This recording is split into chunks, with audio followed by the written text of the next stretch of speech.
స్తోత్రం. Praise lord పిల్లరా, దేవుని నామమున ఉదయకాల సమయంలో మహిమ కలుగును గాక. దేవుడు మనందరం దీవించును గాక. మరి మే 15వ తారీఖు ఈరోజు దేవుని యొక్క వాక్యం సామెతల గ్రంథంలో నుంచి మాట్లాడుకుందాం. సామెతల గ్రంథం 23వ అధ్యాయం 18 వచ్చి చదువుకుందాం పిల్లలు. సామెతలు 23:18. దీంట్లో ఏముందంటే, నిశ్చయముగా ముందుగతి రానివచ్చును, నీ ఆశ భంగము కానేరదు. నిశ్చయముగా అంటే ఖచ్చితంగా ముందుగతి అంటే ఏదైతే మంచి భవిష్యత్తు ఖచ్చితంగా ముందుగతి రానే ఎక్స్పెక్టేషన్, ముందు ఆశపడతాం కదా, అంటే ఇలా జరుగుతుంది అలా జరుగుతుంది, ఇలా ఉంటే బాగుండు అలా ఉంటే బాగుండు అని ఎక్స్పెక్ట్ చేస్తాం చూడండి. ఆ ఎక్స్పెక్టేషన్నే ముందుగతి అని అంటారని చెప్పేసి వాక్యం సెలవుస్తుంది. ముందుగతి రానే వచ్చును, నీ ఆశ ఏదైతే ఆశపడుతున్నావో, ఏదైతే తలంచుకుంటున్నావో అది ఎట్టి పరిస్థితిలో కూడా భంగము కానేరదు అని దేవుని యొక్క వాక్యం సెలవుస్తుంది. చాలామంది జీవితంలో ఆశ లేని వారిగా ఉంటారండి. ఇక మా జీవితం ఇంతే, మా బ్రతుకు ఇంతే అని చెప్పేసి అని వారు తమ జీవితాన్ని సరిపుచ్చుకోవటం చూస్తూ ఉంటారు. కానీ వాక్యం అలా చెప్పట్లేదండి. ఖచ్చితంగా నీకు ఒక మంచి ఎక్స్పెక్టెడ్ లైఫ్ ఉంటుందని వాక్యం సెలవుస్తుంది. ఖచ్చితంగా నీ జీవితంలో ఒక ఎక్స్పెక్టెడ్ లైఫ్ని నువ్వు చూస్తావు. సామెతల గ్రంథం 24 వచ్చిన వాక్యం ఏం రాయబడుతుందంటే, దుర్జనుడికి ముందుగతి లేదు, భక్తిహీన దీపం ఆరిపోను. అంటే భక్తిహీనుడు అంటే భక్తి లేనివాడికి ముందు నో ఎక్స్పెక్టెడ్ లైఫ్. అలాగే దుర్జనుడికి అంటే దేవుని అనుసరించకుండా మరి సాతాన్ని అనుసరించే వాడికి there is no expected future life అనమాట. అసలు భవిష్యత్తులో నీకు వాడికి ఆశ అనేది ఉండదు. ఇంకా ఖచ్చితంగా వాక్యం సెలవుస్తుంది. వాడు ఎప్పుడు వాడు తన్ని ఇట్టుకుంటూ ఉంటాడు. బుద్ధిహీనుడు అంటే నేను బుద్ధిహీనుడని వాడు మాటల ద్వారా, వాడు ఆలోచన ద్వారా, వాడు తలంపు ద్వారా వాడే తెలియజేసుకుంటాడంట. వాక్యం చెప్తుంది. కాబట్టి ఉదయకాల సమయంలో దుర్జనుడికి అటువంటి ఆశ లేదు, మరి భక్తిహీనులకు కూడా అటువంటి ఆశ లేదు. ఎందుకంటే వారు ఖచ్చితంగా వారు ముందే అనుకుంటారు. ఏమని అనుకుంటారంటే, ఇక మాకు మంచి భవిష్యత్తు లేదు, మంచి ఆలోచన లేదు, ఇదే జీవితం, ఇంకా ఇంతటితోనే మా జీవితం ముగిసిపోద్ది, ఇంతటితోనే మా బ్రతుకు ఆగిపోద్ది అనుకుంటారు. అలా అనుకున్న వాళ్ళు చాలామంది లోకంలో ఉన్నారు. ఇప్పటికే దేవుని యొక్క వాక్యాన్ని ప్రకటిస్తామంటే, సువార్తను ప్రకటిస్తామంటే, అయ్యా మరి దేవుడు నమ్మకుండా పరలోక రాజ్యం ఉందంటే వారు చెప్పే సమాధానం ఏంటో తెలుసా? ఈ బ్రతుకు, ఈ బ్రతుకులోనే సంతోషంగా ఉండాలి, ఈ బ్రతుకులోనే మనం కోరికలను నెరవేర్చుకోవాలి, ఈ బ్రతుకులోనే తినాలి, ఈ బ్రతుకులోనే తాగాలి, ఈ బ్రతుకులోనే పండాలి, ఈ బ్రతుకులోనే లైఫ్ని ఎంజాయ్ చేయాలి అని చెప్పేసి చాలామంది సమాధానం చెప్తారు. మరొక జన్మ ఉందరా బాబు, అయ్యా మరొక జీవితం ఉందరా నాయన, మరి పరలోకానికి వెళ్ళాలి, చనిపోయిన తర్వాత అందరం కూడా మనం చేసిన ప్రతి క్రియ కొరకు ఒక తీర్పులోనికి మనం వస్తామనేటువంటి మాటని ప్రజలు చెప్తుంటే ప్రజలు నమ్మట్లేదు. అంటే వారు ముందు ఒక భవిష్యత్తు ఉన్నదనే విషయాన్ని ఆలోచన చేయలేకపోతున్నారు. స్తోత్రం కలుగును గాక. అయితే దీని గురించి ఒక నిర్ధారణ చూసుకుందాం పిల్లల. లూకాసు వార్త 16వ అధ్యాయము 25వ వచనంలో ఏమని రాయబడుతుందంటే, లూకాసు వార్త 16:25 అందుకు అబ్రహాము, కుమారుడా, నీవు నీ జీవితకాలమందు నీకు ఇష్టమైనట్టు సుఖం అనిపించుతీవి, అలాగనే లాజరు కష్టం అనిపించని జ్ఞాపకం చేసుకున్నాము. ఇప్పుడైతే వాడు ఇక్కడ నెమ్మది పొందుతున్నాడు, నీవు యాతన పడుచున్నావు. చూడండి, మంచి లైఫ్ ధనవంతుడు అనుభవించాడు. తర్వాత అతనికి ఇక జీవితం లేదనుకున్నాడు. ఉన్న జీవితంలోనే కనీసం లాజర్కి కొంచెం భిక్షమేయడానికి, కొంచెం సహాయం చేయడానికి అతనికి మనసు రాలేదు.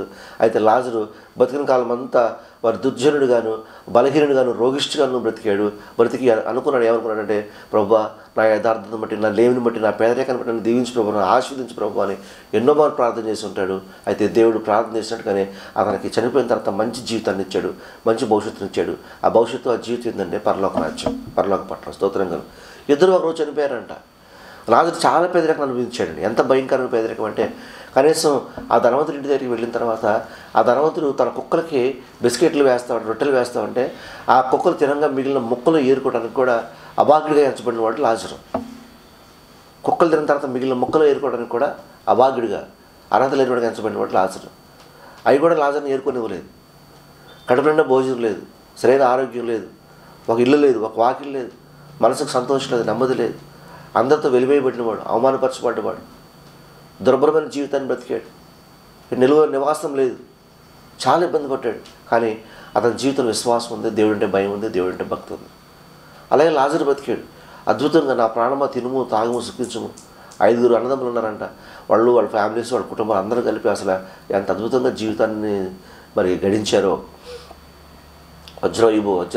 వజ్రాలు, బంగారం, వెండి అన్నీ కూడా ధరించుకొని, రాజవస్త్రాలు ధరించుకొని అద్భుతంగా జీవితాన్ని గడించాడండి. ఒక ఫైన్ డే వచ్చింది, మంచి రోజు రాని వచ్చింది. ఇద్దరు కూడా ఈ లోకాన్ని విడిచిపెట్టి వెళ్ళిపోయిన తర్వాత లాజరు కూడా వెళ్ళాడు, మరి ధనవంతుడు కూడా వెళ్ళాడు. ధనవంతుడు వెళ్ళిన తర్వాత నోరంతా ఎండిపోతుందంట, దాహం అవుతుందంట, కాలిపోతున్నాడంట. మంటల్లో తట్టుకోలేకపోతున్నాడంట. ఎదురుగా చూస్తే అబ్రహాము తండ్రి విశ్వాసులు తండ్రి అబ్రహాము రొమ్మును ఆనుకున్నటువంటి లాజరు కనబడుతున్నాడంట. ఇప్పుడు పిలుస్తూ ఉన్నాడు, తండ్రివైన అబ్రహామా ఒకసారి లాజరు నా ఎద్దకు పంపించయ్యా, నేను ఈ దాహానికి తట్టుకోలేకపోతున్నాను, వేడి తట్టుకోలేకపోతున్నాను, ఒక్క వేలు నీళ్ళల్లో ముంచి ఆ కొరలోంచి వచ్చినటువంటి ఒక చుక్కని నా నోట్లో ఇస్తే చాలయ్యా అని చెప్పేసి అని లాజరుతో బతుకులాడుతూ ఉన్నాడంట ఆ ధనవంతుడు. వెంటనే దేవుడు చెప్తా ఉన్నాడు, అయ్యా నీ జీవితకాలం నువ్వు ఇష్టమైనట్టు నువ్వు బ్రతికావు, సంతోషంగా బ్రతికావు. లాజరు అయితే దుర్భరమైన జీవితాన్ని అనుభవించాడు. ఇప్పుడు నేను పంపించడానికి సిద్ధమే, కానీ ఇదిగో నీ దగ్గరికి లాజరు రాకుండా మధ్యలో ఒక లోయ, ఒక అగాధం ఉంది, అది దాటుకొని రావడం నీ లాజరుగా అయ్యే పని కాదు, నేను పంపించలేను అయ్యా అని అంటున్నాడు. కాబట్టి నిజమే, మంచి రోజులు వస్తాయి. దుర్జనుడికి ముందుగా తెలియదు, భక్తియుడికి ముందుగా తెలియదు. No future, no expected life, ఏమన్నా ఇంకేది లేదు. ఇంకా ఆడుకున్నది ఆ రోజు ఇదే చాలనుకుంటాడు. అందుకే దొంగతనాలు చేసేది ఎందుకు అనుకుంటున్నారు? ఆడ ఫ్యూచర్ ఉందని దేవుడు దీవించున్నది ఆడికి తెలియదు. ఈ రోజు సంతోషం ఉండే బతికే చాలరు బాబు అనుకుంటాడు. అందుకే వాడు దొంగతనాలు చేస్తాడు. అంతే, వేరే ఉద్దేశం లేదు. మోసం చేసేవాళ్ళు ఇవాళ ఆన్లైన్లో ఎన్నో మోసాలు, అద్భుతమైన మోసాలు జరుగుతున్నాయి. చాలా చాలా మంది ప్రజలు ట్రాప్ చేస్తున్నారు. Easy money, betting and share market. ఎందుకు ఇవన్నీ? వాడు దొరికిన కాడికి దొరుకుని ఇదే జీవితం బాబు, ఈ జీవితంలో సంతోషపడాలి, ఈ జీవితం ఎంజాయ్ చేయాలి, కావాల్సింది కొనుక్కోవాలని చెప్పేసి వాడు ఆరాటపడుతున్నాడు.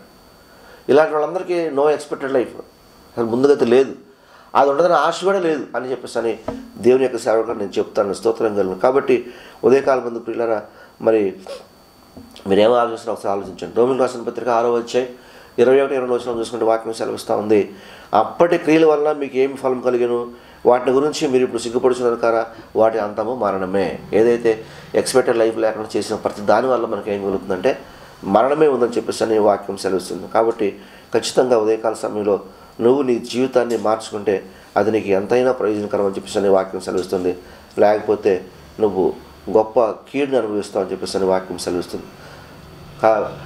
ఈ ఉదయకాల సమయంలో పిల్లలు నిజంగా దేవుని యొక్క వాక్యం నువ్వు ఆశ లేనివాడుగా, నిరీక్ష లేనివాడుగా నువ్వు ఉండొద్దు. ఆశ లేకుండా నిరీక్షణ ఉంటే దానివల్ల ప్రయోజనం లేదు. దేవుడు ఎప్పుడూ చెప్తున్నాడు, మీరు ఫలించి అభివృద్ధి చెందని. అనేక మార్లు నేను ఈ మాట పలుకుతూ ఉంటాను, మీరు ఫలించి అభివృద్ధి పొందండి అని.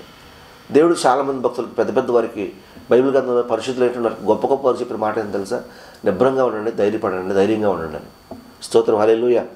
సామెతల గ్రంథం 24వ అధ్యాయం 14 వచ్చిన వాక్యం రాయబడుతుందంటే, నీ ఆత్మ జ్ఞానం పట్టేదని తెలుసుకోను, అది నీకు దొరికిన ఎట్లా ముందుకు నీకు మంచి గతి కలుగును, నీ ఆశ భంగం కానదు. నీకు ముందు నీకు మంచి ఫ్యూచర్ ఉందని, మంచి ఫ్యూచర్ ఉంది. కాబట్టి నీ ఆశ భంగము ఎట్టి పరిస్థితుల్లో కానిదని చెప్పేసి వాక్యం సెలవుస్తుంది. చివరిగా ఇర్మియా గ్రంథం 29వ అధ్యాయం 11 వచనంలో అప్పటి కాలపు ఇశ్రాయేల్ ప్రజలతో దేవుడు మాట్లాడుతాడు. బానిస బ్రతుకున్న ప్రజల కొరకు దేవుడు మాట్లాడుతున్న మాట ఏంటంటే, నేను మిమ్మల్ని ఊర్చి ఉద్దేశించిన సంగతులను ఎరుగుదును, రాబో కాలం మందు మీకు నిరీక్షణ కలిగినట్లుగా అవి సమాధానకరమైన ఉద్దేశంలే కానీ హానికరమైనవి కావు. ఇదే యెహోవా వాక్కు. కాబట్టి నువ్వు దేవుని ఇప్పుడు నీ పరిస్థితి ఎలా ఉన్నా సరే, ఇప్పుడు నీ స్థితి కొంచెమైనా సరే, తొదరు నువ్వు మహాభివృద్ధి పొందుతూ అని చెప్పేసి యోబు గ్రంథంలో రాయబడింది. ఇప్పుడు నువ్వు ఎలా ఉన్నా సరే పిల్లరా, మరి దేవుడు అంటే మనకు వచ్చిన ఉద్దేశం సంగతులు అంట ఆయన ఎరుగుతాడు, ఆయన తెలుసు అంటే అవి రాబోయే కాలంలో అవి మన నిరీక్షణ కలిగినట్లుగా, దీవెన కలిగినట్లుగా, సమాధానం కలిగినట్లుగా అవి మంచి ఉద్దేశాలు కానీ హానికరమైనవి కావు. ఇదే యెహోవా వాక్కు అని దేవుడు మాట్లాడతాడు. ఈరోజు ఉదయకాల సమయంలో దేవుడు నీతో మాట్లాడే మాట ఏంటంటే, నువ్వు యథార్థంగా జీవిస్తే, విశ్వాసంగా బ్రతికితే, కృపను పొందుకొని బ్రతికితే ఖచ్చితంగా నీ జీవితంలో ఒక ఆశీర్వాదం నువ్వు చూడబోతున్నావు. ఒక మంచి రోజులు నీకు రాబోతున్నాయి. ఒక నీ కాలం రాలేదని బాధపడుతున్నావా? నీ పిల్లలను దేవుడు దీవించబోతున్నాడు. నీ ప్రార్థనలను దేవుడు అంగీకరిస్తున్నాడు. నీ బిడ్డల జీవితాలను దేవుడు అద్భుతంగా, ఆశ్చర్యంగా మార్చబోతున్నాడు. దేవుడు మిమ్మల్ని ఆశీర్వదించను గాక. ఉదయకాల సమయంలో కళ్ళు మూసుకొని ప్రార్థన చేసుకుందాం. పరిశుద్ధ ప్రేమతను కృపగల దేవా, వాక్యం సెలుస్తుంది, నిశ్చయంగా ముందుగైతే రానివచ్చు, నీ ఆశభంగం కానిదని వాక్యం సెలుస్తుంది. కాబట్టి ఉదయకాల సమయంలో ప్రభువా, ఈ మాట్లాడిన ప్రతి బిడ్డలను జ్ఞాపకం చేసుకొని, ఎవరైతే మాకు ఇంకా ముందుగైతే లేదు, భవిష్యత్తు లేదని ఆశపడుతున్నారు అటువంటి వారి జీవితాన్ని మీరు జోక్యం చేసుకొని ఒక మంచి భవిష్యత్తుని మీరు దయచేసి ప్రార్థన చేస్తున్నదండి. మీకు అసాధ్యమైంది ఏది లేదు ప్రభువా, మీరు సమస్తం సాధ్యమే కనుక మీరు కార్యం జరిగించి మహిమ తెచ్చుకోండి. వందనాలు చెల్లిస్తూ యేసు నామములో ప్రార్థించి వేడుకుంటున్నాం తండ్రి. ఆమేన్.